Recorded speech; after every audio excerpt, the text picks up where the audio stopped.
Then the journey continued to Dorsten and the orphanage.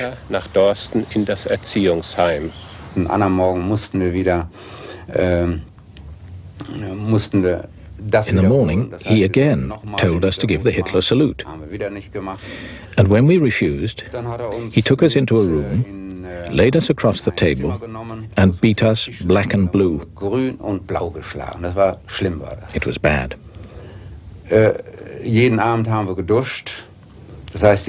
We took a shower every evening, and when the female head of the house saw us, she made us bathe separately so that the other children would not see.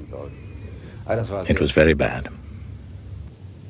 When the Second World War began, the two eldest Cousireau daughters, Anne-Marie and Valtraid, escaped surveillance and left to find jobs in Berlin. It was more difficult for their brothers. In December 1939, Wilhelm, after refusing military service, was thrown into jail. Dear parents, brothers and sisters, all of you know how much you mean to me, and I am repeatedly reminded of this every time I look at our family photograph, how harmonious things always were at home. Nonetheless, above all else, we must love God as our Führer Jesus Christ commanded. If we stand up for him, he will reward us. As predominantly Aryan Germans, Jehovah's Witnesses were sometimes allowed the privilege of a Nazi trial. Later, Wilhelm's court-appointed lawyer, Dr. James Rohr, wrote to the family, I had long conversations with your son before his trial and admired his calm confidence of faith. He never wavered, although he was severely pressed from all quarters. He calmly accepted the announcement of the hour of his execution, refusing again to change his mind, that is, to abandon his faith and save his life.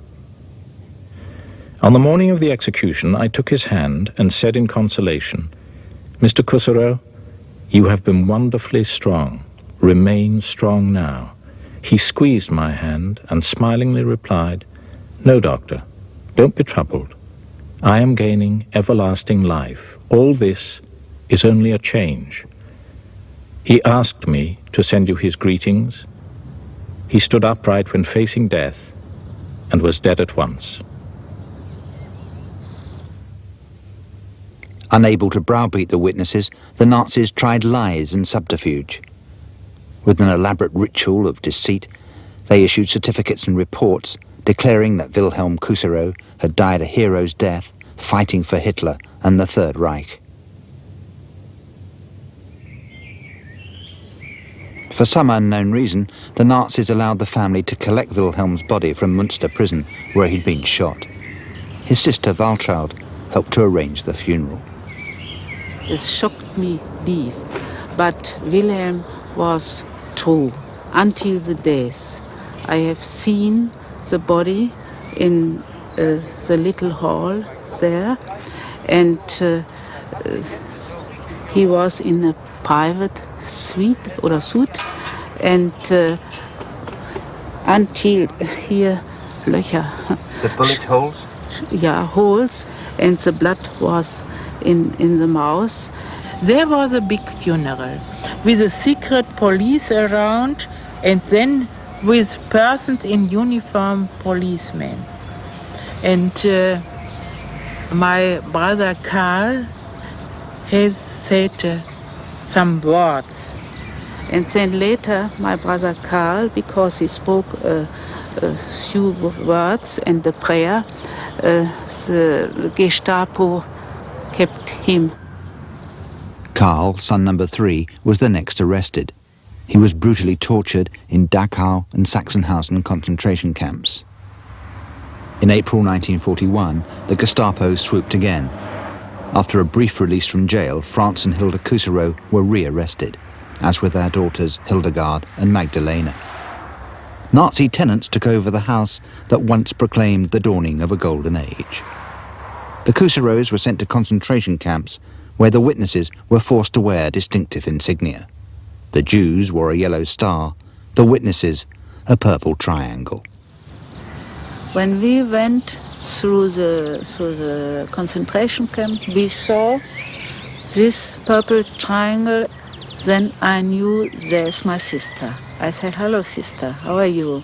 What's your name? Where you come from? The witnesses fared better in the camps than many prisoners.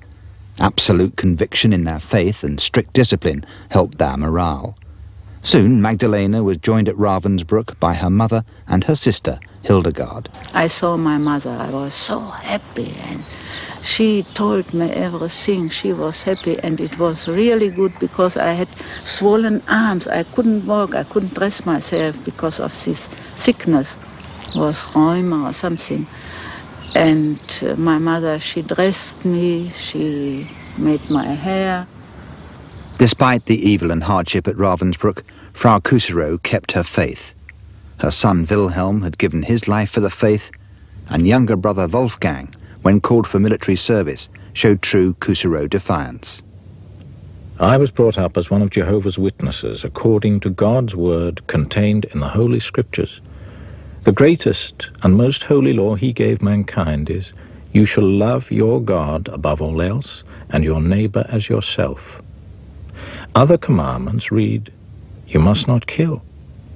Did our Creator have all this written down for the trees?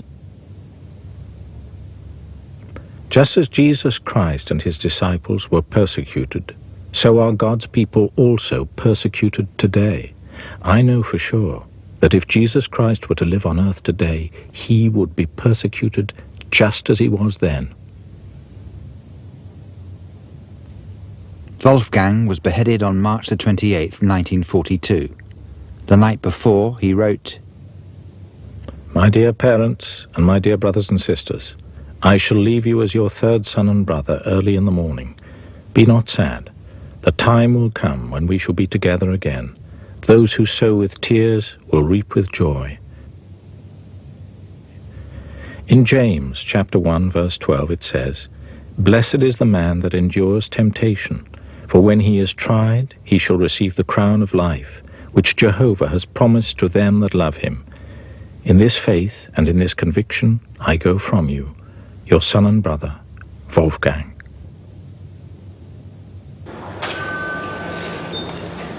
By now, Valtraid had returned from Berlin and managed to find work in this florist shop in Paderborn.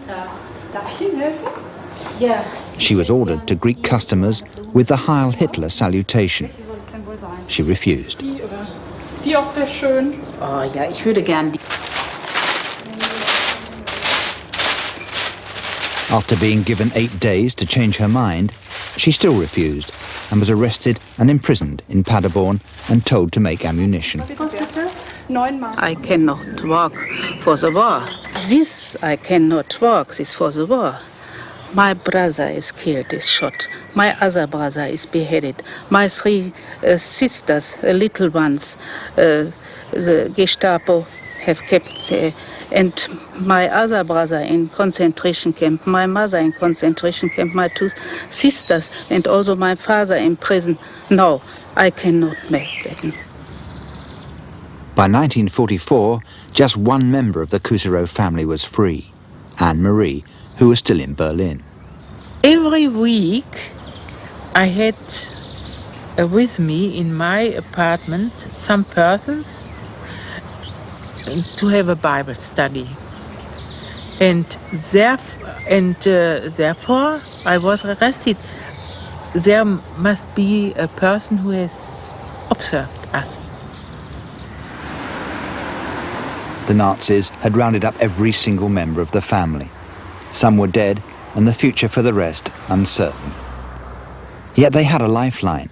Unlike all other prisoners, Jehovah's Witnesses could secure their release simply by signing a declaration that they'd abandoned their faith. Of the thousands arrested, only a handful did so. I was not ready to sign. I thought I have think over my parents, my little children. I mean my brothers and my sisters. They are so faithful, so obedient. Although we all were separated, we were all separated. And when I now am free, what should I do? My conscience I have thought it over. It is impossible to be unfaithful.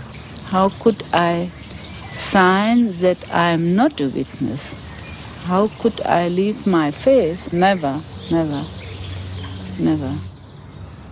In April 1945, Ravensbrück concentration camp was liberated. Hilda Kusserow and her daughters were released. Imprisonment had strengthened their faith, and morally the witnesses had defeated the Nazis. Hilda was reunited with her husband, and with the surviving members of the family, rebuilt their lives. Although they never returned to their Golden Age home, they always remained faithful Jehovah's Witnesses. They were back in a Germany where the Protestant and Catholic churches were still the predominant religious groups. Despite rebellion and martyrdom by some believers, most church leaders had bowed the knee to the Nazis. Hitler, confirmed a Catholic, was never excommunicated. The church was silent, whilst millions of Jews and others died.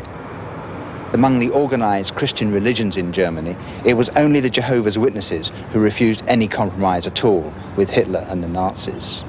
Like the first Christians, they too were reviled and ridiculed, and they were martyred. Among the millions who perished in the Holocaust, there were some 5,000 Jehovah's Witnesses, and yet those who survived still proclaimed, "There is a purpose to all this. There is a God."